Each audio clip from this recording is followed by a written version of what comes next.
This is one of the biggest reasons why 50% of my stock portfolio is in Tesla. Their lead is significantly greater when it comes to revenue, margins per car than what the media are telling you, because the media are missing a big part of the story.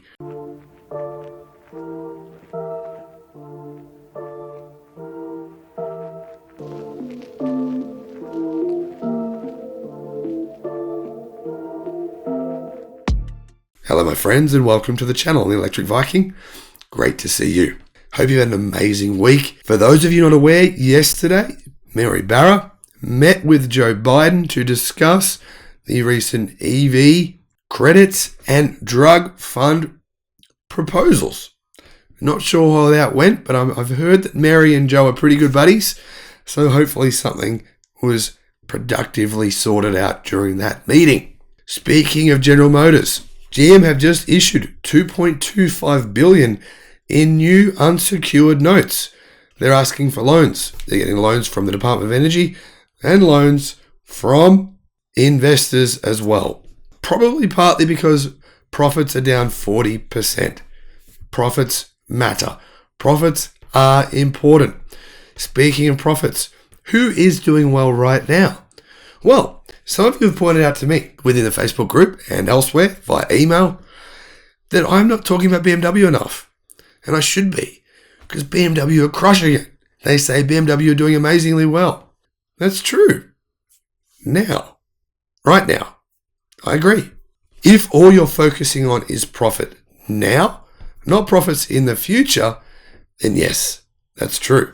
What am I talking about BMW? Well, BMW's global sales are actually down 13.4% over the first 6 months of the year. However, incredibly, their profit is up 66%. Now, two interesting things happened. One, they sold a lot of Rolls Royces, which they make a lot of margin on.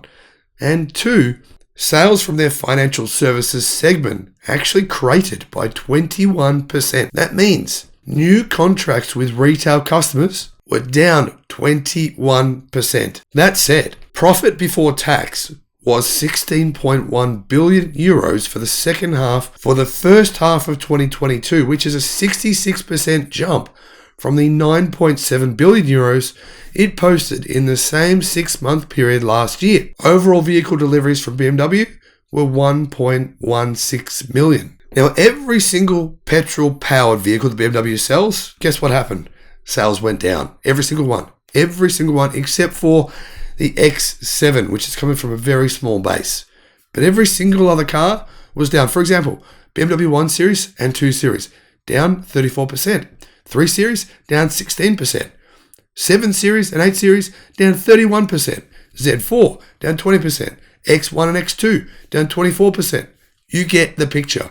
Electric vehicle sales for the brand, though, are up 154%. That's a good thing. And it's the reason why BMW was second globally to Tesla in operating margin. One of the highlights of Tesla's shareholder meeting held earlier this week was a graph showing that Tesla has risen to number one in the auto industry in terms of operating margins. Luxury cars known for their solid operating margins, such as Porsche, and their gross profits are a pretty long way behind Tesla now. The brand with the second highest operating margin, BMW, is a few percentage points below Tesla's plus 15% operating margin. Third place Daimler is at 10%, and they're not even close. And Clean Technica says, if you're going to look at Honda, Hyundai, Nissan, Toyota, and Volkswagen, their profits are not even close. They're miles away. In addition, Tesla is using a lot less energy to produce cars now than it used to. Energy use per car is down 17%. That means Tesla makes more money. It's another way that Tesla are looking at the entire solution. How do we actually make a car more efficiently than anyone else? Well, use less energy. Now, that record operating margin helps Tesla achieve large and growing cumulative profitability. And it may have been a difficult decade in the Tesla accounting office leading into 2018 and 2019, that's for sure. But once Tesla started to change things in a big way. Profitability actually jumped incredibly fast. Now, if you connect the dots here, right? Not only is Tesla the most profitable company per car in the world, they're also the fastest growing large company in the world, as reported recently all over the media. In 2017, Tesla spent more money than it made. In 2018, it almost broke even. In 2019, Tesla made $1 billion US. In 2020, Tesla made $3 billion US. In the last 4 quarters, Tesla has made $7 billion US. You can see that trajectory. It's rising incredibly quickly. Zachary Strahan says an example of Tesla's continuous focus on reducing operating costs and saving cash. Another chart shared earlier today shows how much Tesla has been reducing its reliance on manufacturing robots. As this chart here shows, as Tesla has opened new factories, it has reduced dramatically the number of body shop robots used to achieve 1 unit of manufacturing capacity. Even Tesla Model production in Austin and Berlin use half the number of robots per unit of manufacturing capacity as Tesla Model Y production in Fremont, California.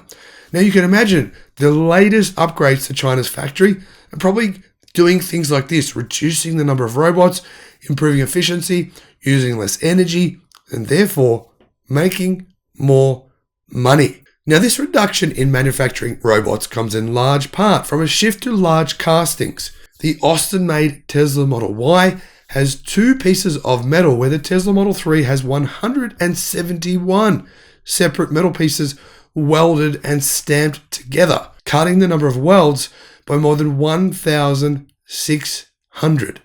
And Sandy Munro talks about this in his recent video, where he shows you the body in white of each successive vehicle. Tesla's Model Y, when it first came out, was revolutionary. It's now even more revolutionary in the way that it approaches manufacturing. This is a testament to our materials team and to a lot of casting technology.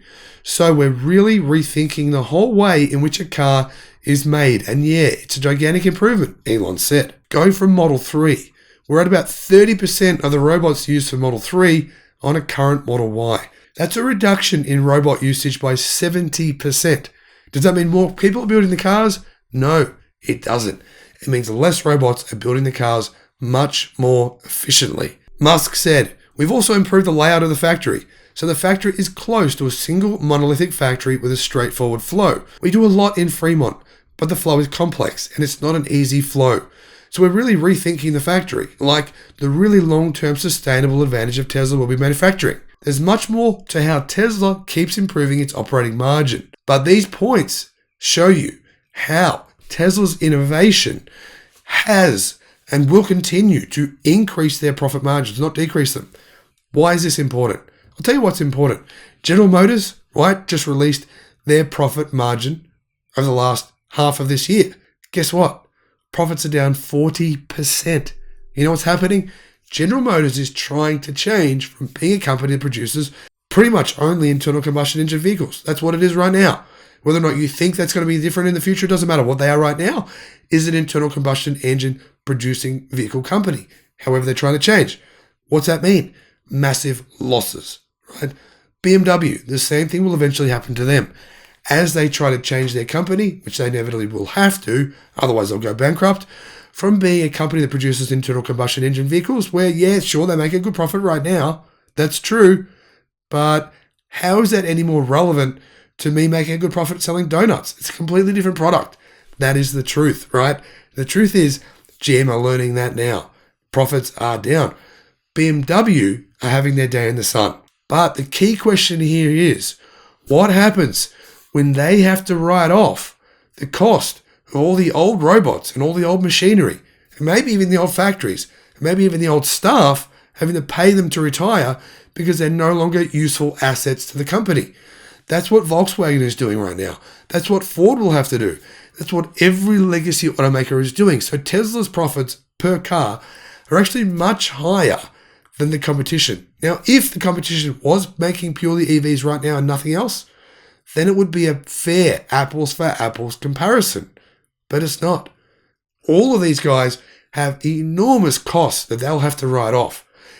And who knows what their profits will be in 5 or 10 years' time? Who knows what they'll be? They don't know. Nobody knows. Nobody knows, including the CEOs of their own companies don't know. They're guessing. They're hoping. But the truth is they don't know. What about Tesla? We do know. We know what they're doing now. We know what they're likely to do in the future. And that is why the majority of my stock portfolio is invested in Tesla. Let me know what you think in the comments section below. And thank you for watching. Bye-bye.